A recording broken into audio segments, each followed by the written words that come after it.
Hey y'all, listen, we have choices. And I know you heard this before, but let me just kind of break it down to you, right?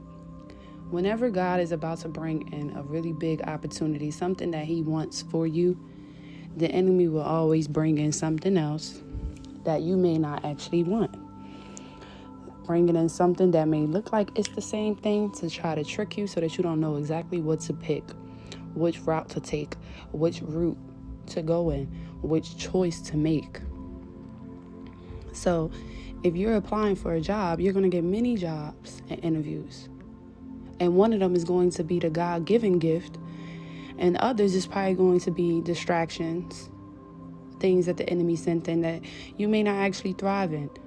You may get there and then you realize that your team is very toxic. Okay? Or a relationship. God might be presenting you with someone. An opportunity is about to take place where you're going to meet someone.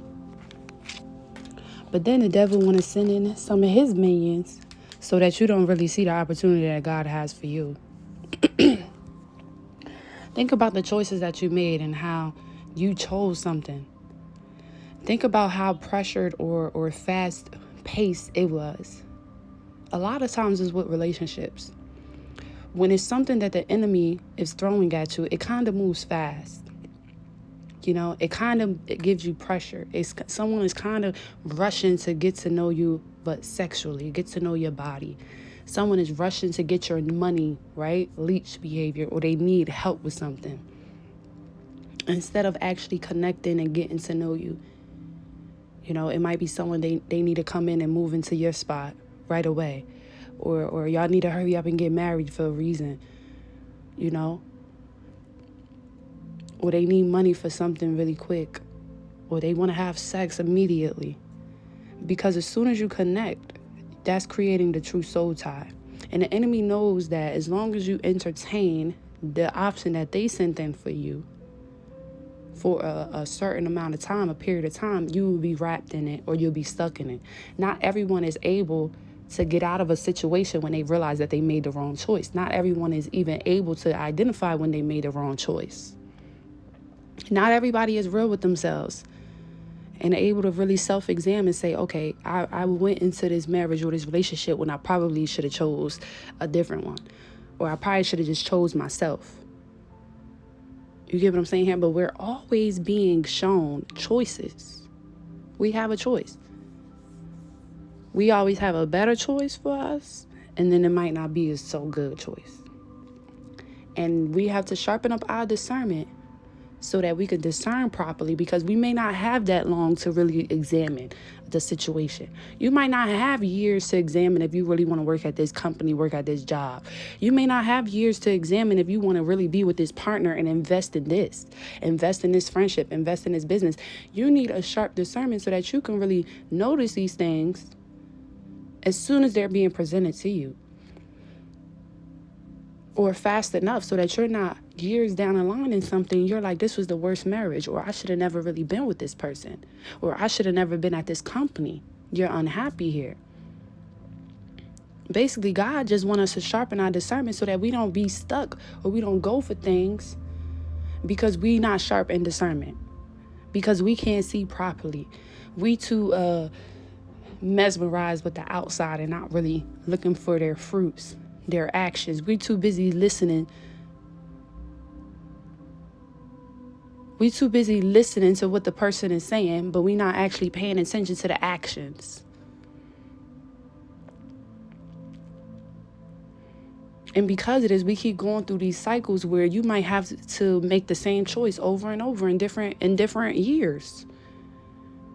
Because maybe you picked the wrong choice before in love. God had a partner for you. You actually picked the wrong partner for whatever reason.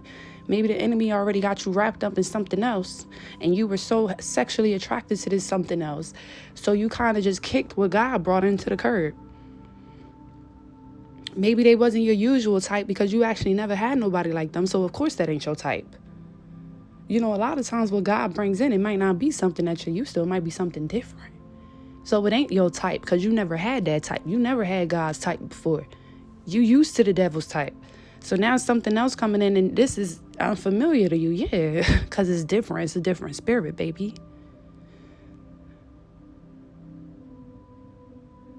So you gain wisdom when you start to make the right choices.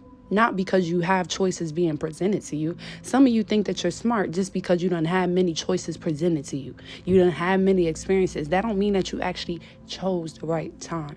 Chose at the right time, the right thing. That don't mean that you even understood why you couldn't choose the other thing. Because some people be upset with God. God, why I had to go this way and not this way? Why this didn't work out for me and I got to go this way? Why I couldn't be with this partner, I got to be with this partner? You still ain't understanding.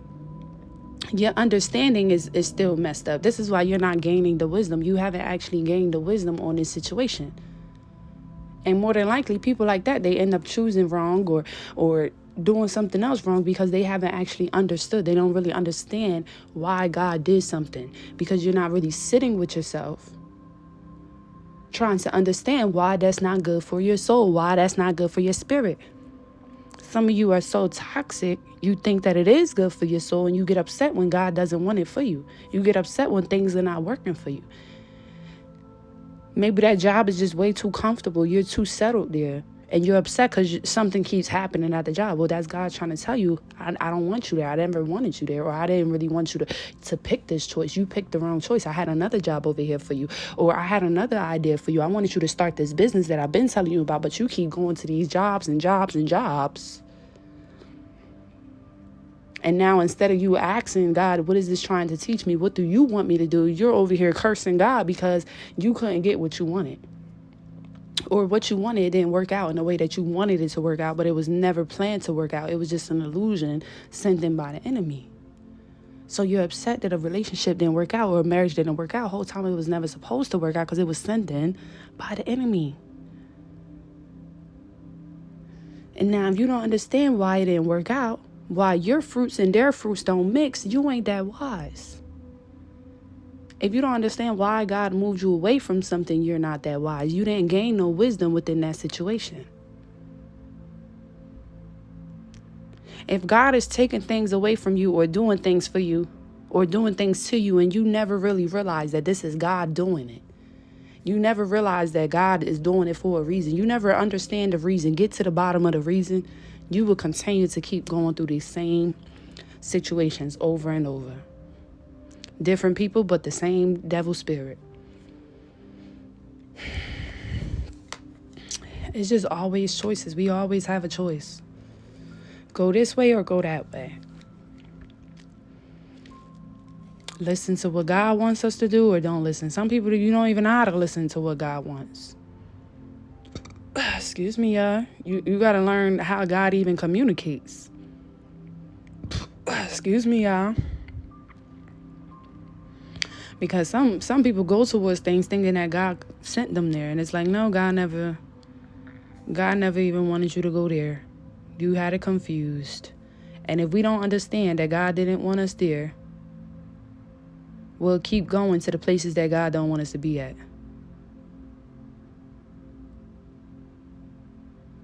You get what I'm saying?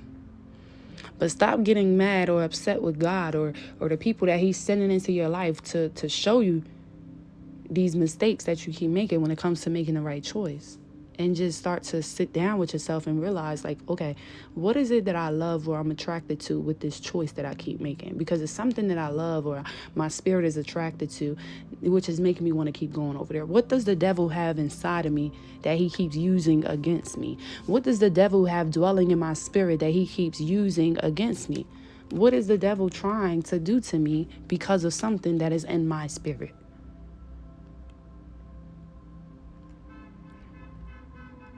And then you work on those things to clean your spirit so that when God presents you with the right opportunity, which is a job or a new career or a relationship, you know, oh, this is God sent.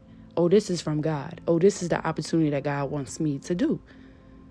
You get people like this that never understand the choices that is being presented, and then they hate on you or they become envious of other people who always figured out the right choice for themselves.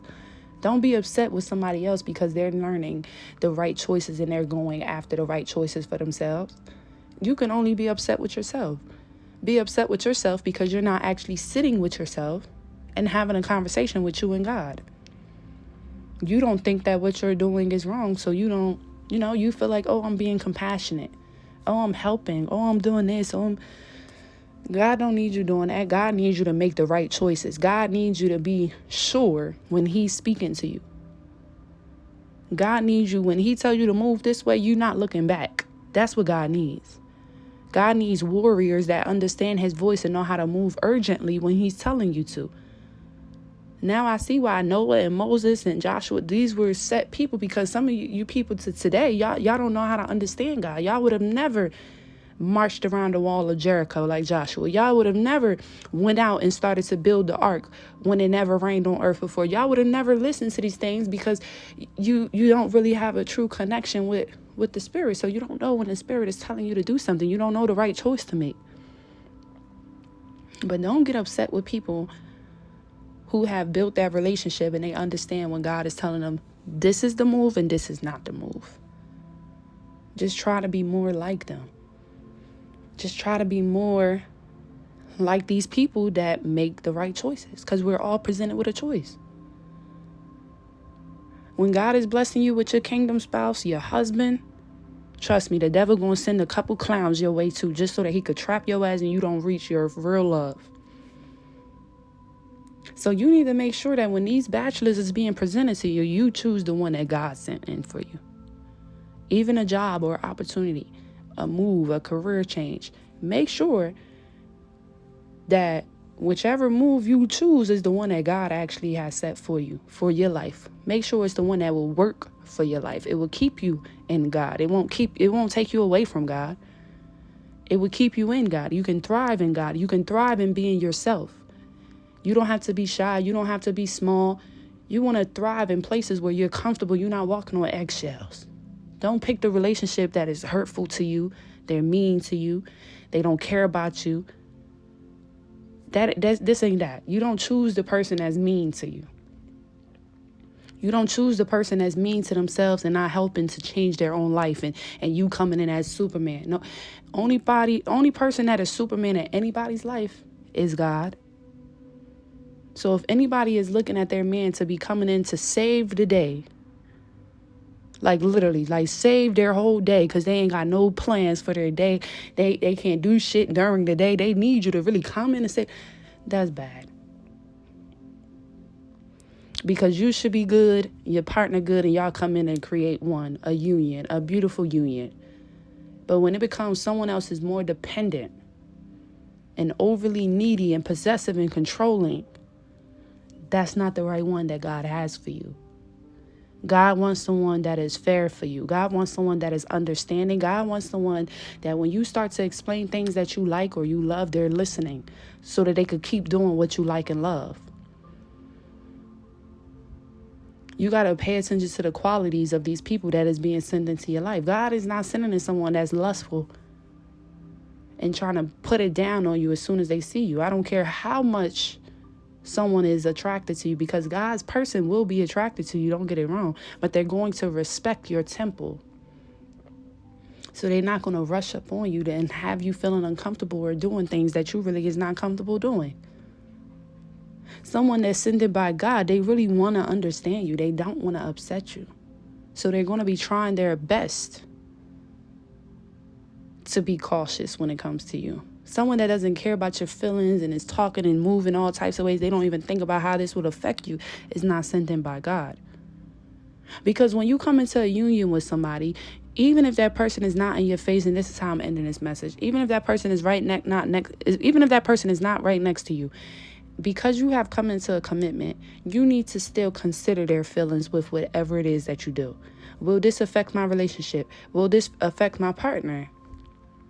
Will this affect the trust in my relationship? If I can't do it because it will affect the trust or the relationship, the covenant that I have made with my wife or my girlfriend, I can't do it. I don't care if she's not there in your face right now seeing what's going on. God sees you. And this is why the relationships be going straight to hell, because you got these secrets, people not being truthful, even with the absence of their partners. You thinking that because your partner's not around, everything is cool, not realizing that God is still taking note of everything. And he's the worst Fuck your partner. It's really God. Imagine when you don't got the universe on your side. That's the worst. That's scary. That's scary. When you going against God's rules and laws when it comes to showing integrity and being honest and being committed and loyal to your partner, not committing adultery. So when you go against that and you cheating and sneaking around, those people can't sleep at night because they know isn't something in their conscience where they know God is not happy with them because they stepped out. They were disloyal. They went against the marriage or whatever. They could never rest. That's why when you do someone wrong and you haven't apologized, it will be on your spirit because you can't really rest. It's the universe. It's God. So y'all be thinking that, oh, let me hide from this person. They don't know what I'm doing. But God is going to kick your ass. Now you losing jobs out of nowhere. Now you losing money. Now you arguing with everybody that was close to you. Now you falling out with friends and family members. That's God. That's the universe working. That's the karma coming back to you for doing whatever you did, thinking that you did it in private or in secret and nobody saw. Bitch, please. You've been mistaken. Okay? So yeah, always try to make the right choices, not even for people, but just for yourself, your own salvation, and for God. You want God to see you as someone that know how to make the right choices. You know what I'm saying? Someone that is very disciplined with the choices that they make. If you're too flaky and you don't know what choice to make, you're easily persuaded to go this way and this way and this way. God can't really work with you. Well, he can't work with you to be a teacher or a light in other people's lives because you're not actually wise in that situation. If you don't know how to leave things alone that God tell you to leave alone when you make the wrong choice, he can't really have you ministering or teaching to people because you ain't even leave alone what he been told you to leave alone. And you don't even understand to this day why he told you to leave it alone. You still trying to figure it out. You still dipping and dabbling because you don't understand why God told you to cut this off cold turkey. You like, well, God, I still want to be there. I want to show compassion. Ain't I supposed to love them and care? And God is like, not them. Not them. Not these people. I done showed you the spirit of this person. What are we even talking about? What are we understanding? What are we being compassionate? See, people love to say we fight in spirits and principalities until it's time to actually leave people where they're at because the spirit attached to them is bad.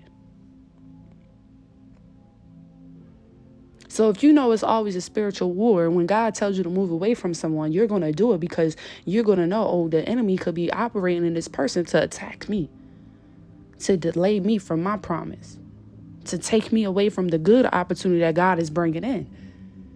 You get what I'm saying here? When you know that it's a true fight within the spirit, and it's not really the people, it's really the spirits that jump inside of us people, then you will trust God more when he tell you to walk away from something or leave something. Imagine you're working at a company that God is telling you to leave because this company behind the scenes, the spirits is full of demonic. The fruits are all poison fruits. But because you can't see clearly, you there having a ball. And then when the whole everything blows up, because everything must fall. Anything built on the enemy is going to fall. Anything not built on stone and rock is going to fall. So you building shit with the enemy, right? You building a relationship that the enemy sent in. You building a career with something that the enemy sent in. You building a friendship with something that the enemy sent in. It's like sand on the beach. Soon as a wave hit, you're going to fall. And you're going to have to rebuild something more solid. And next time, I bet you ain't going to build it so close to the water on the beach. I bet you ain't going to use sand. I bet you're going to try to find something more rock solid. And if you don't, you just a fool. If you notice that your house just got swept away by the sea because it was made out of sand, and you're not smart enough to say, okay, this wasn't stable. We didn't have the right ingredients. I brought my ingredients, but they didn't bring their right ingredients. And now our house just got washed up by the sea. If you don't recognize this, you're going to go ahead and do what? Create another house made out of sand. And guess what's going to happen? It's going to wash away again. So wisdom only gets delivered to those that actually learn and understand the choice that God made or God is telling them to make. That's how you gain wisdom. But if you're still stuck and confused and not understanding why God told you to do this or do that or do this, you're not really going to gain the wisdom within that situation because you're still confused. You're not fully understanding. With wisdom comes understanding. So if you don't have the understanding of it, you're not going to see how it was a wise decision by God. You get what I'm saying here? So anywho, y'all, I just wanted to come in and share that with you all. I hope the music in the background wasn't too loud. But yeah, I love you all, and I'll catch you on my next video. Bye.